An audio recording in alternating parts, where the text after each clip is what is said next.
Hi hello welcome to 24/7 news TV. నేను మీ పరిటాల మూర్తి. High court ఒక సంచలన తీర్పు అయితే ఇచ్చింది. ఒక 2 రోజుల క్రితం మనం చూసుకున్నట్లయితే క్రైస్తవ మతంలో మారిన ఎస్సీ ఎస్టీ ఎవరైతే ఉంటారో వాళ్ళు అట్రాసిటీ అనే కేసు పెట్టడానికైతే వీలు లేదు. ఒకవేళ పెట్టినా కూడా అది చెల్లదు. అయితే మతం మారితే కులం మారినట్టేనా? ఇక్కడ పెద్ద ప్రశ్న వస్తుంది. చాలామంది కులం ఎందుకు మారుతుంది, మతమే కదా మారింది అనే పాయింట్ కూడా చెప్తున్నారు. సోషల్ మీడియాలో ఇది కొంచెం చర్చనీయాంశంగా మారింది. దీనిపైన మనం డిస్కస్ చేసేందుకు మనతో పాటు సీనియర్ జర్నలిస్ట్ రామదుర్గం మధుసూదన్ గారు ఉన్నారు. ఆయన పలకరించి అసలు ఏంటి అనేది తెలుసుకునే ప్రయత్నం చేద్దాం. నమస్తే సార్. నమస్తే అండి. సార్, ఇప్పుడు మతం మారితే కులం మారినట్టేనా? ఇది ప్రధానమైన చర్చనీయాంశంగా మారింది. సో దీని మీద మీరేమంటారు? తప్పకుండా అండి. ఎందుకంటే ఈ పాయింట్ ఎందుకు వస్తుంది, కోర్టు కూడా ఎందుకు చెప్పాల్సి వచ్చింది, అసలు కోర్టు ఎందుకు జోక్యం చేసుకోవాల్సి వచ్చింది అంటే ఆ సర్టైన్ ఆ కులానికి ఎస్సీ ఎస్టీలకు ప్రభుత్వ పరంగా చట్టపరంగా ఒక రక్షణ ఉంది.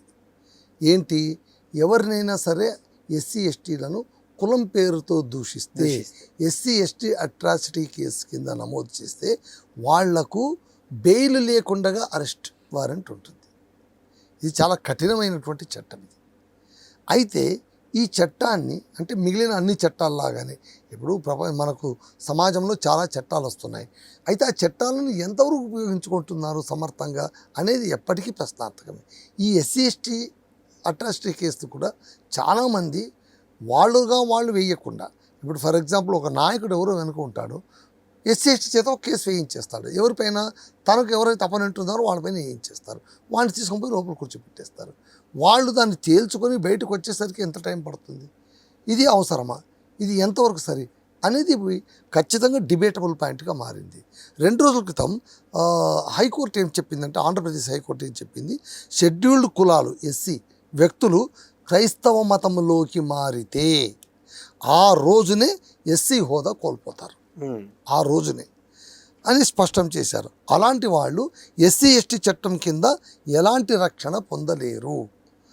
క్రైస్తవ మతంలో మారిన వారు ఎస్సీ ఎస్టీ నిరోధక చట్టం కింద ఫిర్యాదు చేయలేరు.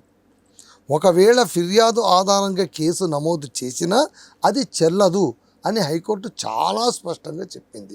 ఇది ఎందుకు చెప్పింది అంటే కనుక ఒక పాస్టర్ విషయంగా ఇది చెప్పింది అనమాట. ఏంటి అంటే, ఆనంద్ అనే ఒక వ్యక్తి ఎస్సీ ఎస్టీ చట్టం కింద కొందరిపై ఫిర్యాదు చేయడాన్ని హైకోర్టు తప్పు పట్టింది. ఆయన ఎస్సీ ఎస్టీ కింద ఉండి క్రైస్తవంలోకి మారిపోయి పాస్టర్గా ప్రాక్టీస్ చేస్తున్నాడు ఆల్రెడీ. సో అతను కేసు వేశారు. ఆనంద్ క్రైస్తవ మతంలోకి మారి గత 10 ఏళ్లుగా, 1 రోజు కాదు 2 రోజులు కాదు, 10 years, 1 దశాబ్ద కాలంగా పాస్టర్గా కొనసాగుతున్నట్టు సాక్షులు వాంగ్మూలం ఇచ్చారు. ఈ నేపథ్యంలో పోలీసులు సంబంధిత కోర్టులో ఛార్జ్షీట్ దాఖలు చేసి ఉండాల్సింది కాదని అభిప్రాయపడింది. పోలీసులు కూడా కాస్త దుందుడుకుగా వ్యవహరించారు. ఎప్పుడైతే అతను క్రైస్తవ మతంలోకి వెళ్ళి 10 ఏళ్ళు అయిపోయింది, ఆ రిలీజియన్ ప్రాక్టీస్ చేస్తున్నాడని తెలిసిన తర్వాత ఎలా మీరు మళ్ళీ ఇది చేస్తారు, చేయకూడదు కదా అని చెప్పారు.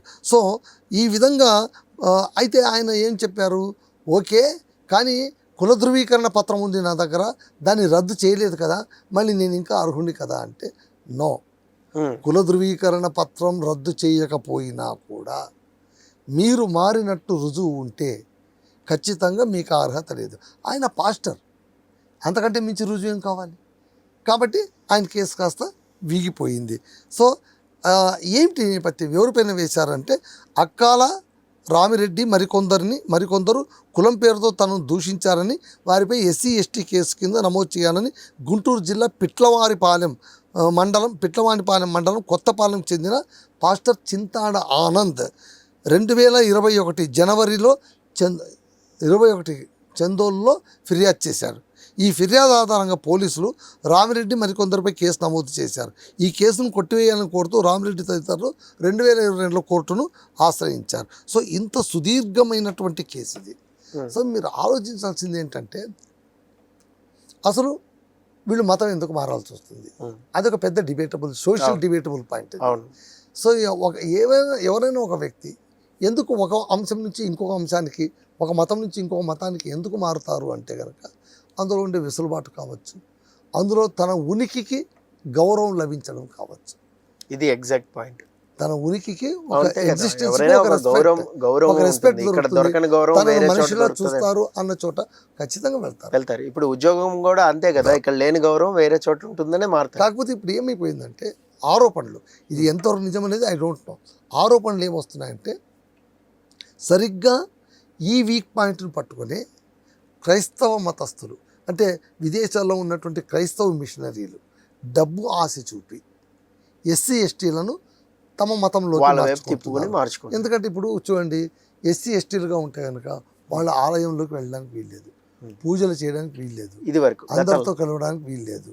ఇప్పటికీ కొన్ని చోట్ల హోటల్లోన 2 గ్లాసుల పద్ధతి ఉంది ఇప్పటికీ. సో గుర్రం జాషువా లాంటి అద్భుతమైన కవిగా ఈ అంటరానితనం పైన పెద్ద ఉద్యమమే చేశారు ఆయన. అంటరానితనం పైన పెద్ద ఉద్యమమే చేశారు ఆయన. అదే అంటాడు, మీరు కసిరి కొట్టినా సరే చెప్పులు కుడుతూ బతుకుతాడు కానీ నీకు ఎదురు చెప్పలేడు వాడు, వాడిపైన మీరు అహంకారోజ్యం చూపించేది ఆయన అది చెప్పాడు. ఇది ప్రతిమల పెళ్లి చేయుటకు 100,000 వేయింతురు కానీ, ప్రతి ఏటా దేవుళ్ళ పెళ్లి కానీ బొమ్మల పెళ్లి చేస్తారు. ప్రతిమల పెళ్లి చేయుటకు 100,000 వేయింతురు కానీ దుఃఖితమతులైన పేదల పకీరుల శూన్యపాత్రముల మెతుకు విదల్పజాలది భరతమేదిని 33 కోట్ల దేవతలు ఎగబడ్డ దేశమున భాగ్యవిహీనుల క్షుత్తులారుని అంటాడు. అద్భుతం. దాన్ని తన నీడ సోకిన చాలు కసిరి బుసగొట్టు 4 పడగల హైందవ నాగరాజు అంటాడు. వీడు పంచముడు. ఇప్పుడు 4 కులాలు, 4 మతాలు, 4 కులాలు ఉన్నాయని చెప్తున్నాను, శాస్త్రాలు అవే చెప్తున్నాయి. ఏంటి?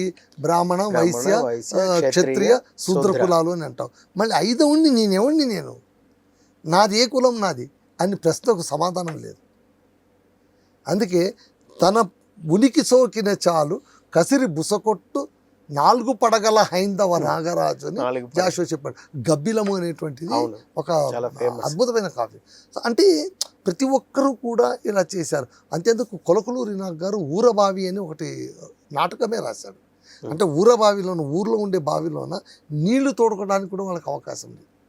ఒకవేళ ఆ నీళ్లు ముట్టితే మైల పడిపోయిందని వాళ్ళని కొట్టడము, చంపడము, వాళ్ళని హింసించడం, ఇవన్నీ చేసిన తరిమిల ఈ అగ్రెషన్స్, ఈ అణగద్రొక్కడం అనేటువంటిది చాలా లోతు వెళ్ళిపోయిన తర్వాతనే స్వతంత్ర భారతదేశంలో రిజర్వేషన్ అనేది వచ్చింది. మీరు గమనించండి, ఇంత రిజర్వేషన్ వచ్చిన, రిజర్వేషన్ లేయర్లు ఇంతమంది ఉద్యోగాలు తెచ్చుకున్నా ఇప్పటికీ కూడా రిజర్వేషన్ కింద ఉద్యోగం తెచ్చుకున్న వాళ్లకు లభిస్తున్న మర్యాద ఏంటి? కరెక్ట్గా చెప్పారు. సో ఇన్ని కాంప్లికేషన్స్ మధ్య వాళ్ళు మతం మారాల్సి వస్తుంది. అయితే ఇక్కడ చట్టం ఏం చెబుతుందంటే, ఓకే మీరు మతం మారుతున్నారు, అది యువర్ విల్ అండ్ విష్, దాన్ని ఎవరు అడ్డుకోరు. మీరు మతం మారిన తర్వాత మీరు ఏ మతం కింద అయితే ఉన్నారో, ఏ మతం కింద ఇన్నాళ్ళు మీరు చట్టం కింద మీరు ఏవైతే సౌఖ్యాలు అనుభవిస్తూ వచ్చారో వాటన్నిటిని కూడా ఖచ్చితంగా మీరు వదులుకోవాల్సి వస్తుంది. అది వాళ్ళు చెప్తారంట. సో ఇక్కడ ఏం చెప్తారంటే కనుక, క్రైస్తవంలో మారిన రోజే ఎస్సీ హోదా పోతుంది. ఆ తర్వాత ఇక్కడ మతం మారిన క్రైస్తవులు తప్పకుండా చదువుకోవాల్సిన కొన్ని పాయింట్లు ఉన్నాయి. ఏంటంటే, మతం మారిన షెడ్యూల్డ్ కులాల చెందిన వ్యక్తి షెడ్యూల్డ్ కులాల వ్యక్తిగా పరిగణింపబడడు. ఆంధ్రప్రదేశ్ హైకోర్టు 1977లో దీన్ని తీర్పునిచ్చిందట. 1977లోనే ఏమని తీర్పిచ్చింది? నువ్వు మైగ్రేట్ అయ్యావు అనుకో, వేరే రిలీజియస్కి వెళ్ళావు అనుకో, అప్పుడు నీ పాతది వెళ్ళిపోతుంది. అంతెందుకండి, ఇప్పుడు ఫారిన్ కంట్రీలో ఉన్నారు, వాళ్ళు అక్కడ సిటిజన్లు అవుతారు. సిటిజన్లు అయ్యి అక్కడ సిటిజన్షిప్ తీసుకున్నప్పుడు ఇండియా నుంచి వెళ్ళిన వాళ్ళకు ఆటోమేటిక్గా పాత సిటిజన్షిప్ రద్దయిపోతుంది. మరి ఇది కూడా అలాగే, నువ్వు ఏదైతే కొత్త దానికి వెళ్ళావో పాతది వదులుకోవాల్సి వస్తుంది. నేను పాతదాన్ని అలాగే అంటే పోనీ పాతది అలాగే అంటే ఉంచుకుంటానంటే అదేమైనా దానిపైన ప్రేమతోనా అంటే కాదు, దాని ఒక ఆయుధంగా ఉపయోగించుకుంటాను. పోనీ నువ్వు ఆయుధాన్ని ఉపయోగిస్తున్నావు అంటే లేదు, ఇతరులు ఉపయోగించేదానికి నువ్వు ఆయుధంగా ఉపయోగపడుతుంది. ఇప్పుడు హైకోర్టు కూడా చివాట్లు పెట్టింది అదే కదా, మిస్యూజ్ చేయొద్దు ఇలాగా చట్టాన్ని. ఇప్పుడు చాలా అండి, అసలు ఎస్సీ ఎస్టీ యాక్ట్ అనేటువంటిది ఎంతగా దుర్వినియోగం అయిందని చెప్పలేము మనం. కొన్ని నోయింగ్లీ, కొన్ని అన్నోయింగ్లీ. ఇప్పుడు ఏముందండి, బాగా తెలిసిన వ్యక్తి ఉంటాడు, వాడి ఇంటి 10 మనిషి ఉంటాడు, వాని చేత కేసే ఇస్తాడు. లాస్ట్ టైం అదే జరిగింది, నూతన్ నాయుడు కేసులో కూడా ఇదే జరిగింది. మరి అంతే కదా. సో అక్కడ అవన్నీ చెప్తున్నారన్నమాట. అలాగే ఏం చెప్పారు, షెడ్యూల్ కులాల వాళ్ళు షెడ్యూల్ కుల ప్రయోజనం పొందజాలని సుప్రీంకోర్టు 1986లో తీర్పునిచ్చింది. నీ భార్య కానీ భర్త కానీ మతం పుచ్చుకున్నా లేదా కూటములకు వెళుతున్నా ఆమె అతని నుండి విడాకులు పొందవచ్చు. ఎవరైనా సరే మతం మారితే వాళ్ళ నుంచి విడాకులు పొందవచ్చు. భార్య, తల్లి, కుమార్తె క్రైస్తవ కూటములకు వెళుతుంటే వీరికి మనోవర్తి చెల్లించవలసిన అవసరం లేదు. సూపర్. భరణం కూడా చెల్లించాల్సిన అవసరం లేదు. ఉమ్. నీ కొడుకు కోడలు ఇతర మతం పుచ్చుకున్నాక పిల్లల్ని కంటే వారికి తాత ఆస్తిలో నుంచి చిల్లిగవ్వ కూడా రాదు, ఇవ్వాల్సిన అవసరం లేదు. ఎందుకంటే ది వెంట్ అందరు రిలీజియస్. అది హిందూ యాక్ట్లోనే ఉంది అది. సో చట్టం చెప్తోంది తల్లిదండ్రులు మతం మారినట్లయితే వారు పిల్లల ఆస్తికి గార్డియన్గా ఉండే హక్కును కోల్పోతారు. పిల్లల ఆస్తి వీళ్ళు హిందువులుగా ఉండి తల్లిదండ్రులు మాత్రమే మతం మారిననుకోండి, వాళ్ళు గార్డియన్గా ఉండలేరు. సో చుట్టుపక్కల హిందువులు కానీ స్వచ్ఛందంగా ముందుకు వస్తే సంబంధిత జిల్లా కోర్టు ఆ పిల్లలకు సంరక్షణగా నియమిస్తుంది. మతం పుచ్చుకున్న బీసీ, ఏబిడి గ్రూపు వారు ఓసీలుగా గుర్తింపబడతారు. మతం మారితే బీసీలు ఏమవుతారు, ఓసీలు అవుతారు. అలాగే ఎస్సీలు బీసీలుగా మారుతారు. ఇది గుర్తుంచుకోవాలి. మతం పుచ్చుకున్న ఎస్టీలు ఓసీలుగా పరిగణింపబడతారు. సో మతం మార్చుకొని కూడా అబద్ధాలు చెప్పి ఎస్సీ, ఎస్టీ, బీసీ రిజర్వేషన్ సౌకర్యాలు ప్రభుత్వం నుంచి పొందుతున్న వాళ్లకు సెక్షన్ 420 ఐపీసీ ప్రకారం చీటింగ్ కేసు పెట్టి విచారించి శిక్షించడం ద్వారా ప్రభుత్వ ధనాన్ని రక్షించే అవకాశం ఉంది.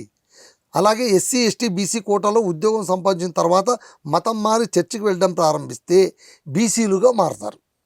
వారు ఇంకా మతం మారిన తర్వాత కూడా ఎస్సీ రిజర్వేషన్ సౌకర్యం పొందుతూ ఉంటే వారిపై ఎవరైనా తగిన ఆధారాలతో చీటింగ్ కేసు పెట్టవచ్చు. సో అంటే ఇది మత విశ్వాసాలను కించపరచడం, ఆహ్వానం లేని ఇంటికి వెళ్ళడమే. సో ఇక్కడ ఏం చెప్తున్నారంటే ఈ చట్టం అంతా చెప్పేది ఏంటంటే మీరు మారండి, మారడం తప్పేమి కాదు, మీ ఇష్టం, మీ స్వేచ్ఛ, రాజ్యాంగం మీకు కల్పించిన స్వేచ్ఛ. మీరు ఏ మతంలోకైనా మారుకోవచ్చు, మీరు ఏమైనా చేయొచ్చు. కానీ చట్టం కొన్ని రూల్స్ చెప్తోంది, వాటిని మాత్రం మీరు పాటించి తీరాలి. నేను మతం మారుకుంటా కానీ నా ఫెసిలిటీ నేను ఇవ్వను అంటే నువ్వు వాటన్నిటిని ఇవి బాగలేదని కదా అక్కడ వెళ్తుండడం. పాత ఇల్లు బాగలేదని కొత్త ఇంటికి వెళ్ళిన తర్వాత అది అందులో నువ్వు వదిలిన నేలపైన బంగారం పండినా నీకు చెందదు. సో దాన్ని గుర్తుపెట్టుకోవాలి. కాబట్టి మిత్రులందరూ గుర్తుంచుకోవాలి. అంటే ఈ పాస్టర్ ఆనంద్ ఇన్సిడెంట్ అనేది మనకు ఒక ఐ ఓపెనర్ అన్నమాట. సో మీరు ఆలోచించాల్సిన అవసరం, ముఖ్యంగా ఎస్సీ ఎస్టీల యాక్ట్ పెట్టాలి, అట్రాసిటీ కేసు పెట్టాలి అనుకునే వాళ్ళు, నేను వాళ్ళకు చేస్తున్న విన్నపం కూడా ఏంటంటే మీరు నిజంగా మీకు అవమానం జరిగితే కులం పేరుతో మతం పేరుతో దూషించరాదు, ముఖ్యంగా ఎస్సీ ఎస్టీలను దూషించరాదు అని ప్రభుత్వం కఠినంగా, అంటే వాళ్ళని మనుషులుగా ట్రీట్ చేయండి అని చెప్పడానికి చట్టం తీసుకొచ్చింది. ఆ చట్టాన్ని నువ్వు కవచకుండలంగా వాడుకొని వాళ్ళపైన యుద్ధం ప్రకటిస్తే ఏదో ఒకరోజు ఆ బాణం నీకే తిరగబడతాడు. అదే sir, thank you so much. So దీని గురించి బాగా చెప్పారు. మరో అంశంతో మళ్ళీ కలుసుకుందాం. సో ఇది మీకేమైనా కామెంట్స్ ఉండి మధు గారిని అడగాలి అనుకున్న వాళ్ళు కామెంట్ బాక్స్లో కామెంట్ చేయండి. This is Paritala Murthy signing off. By by.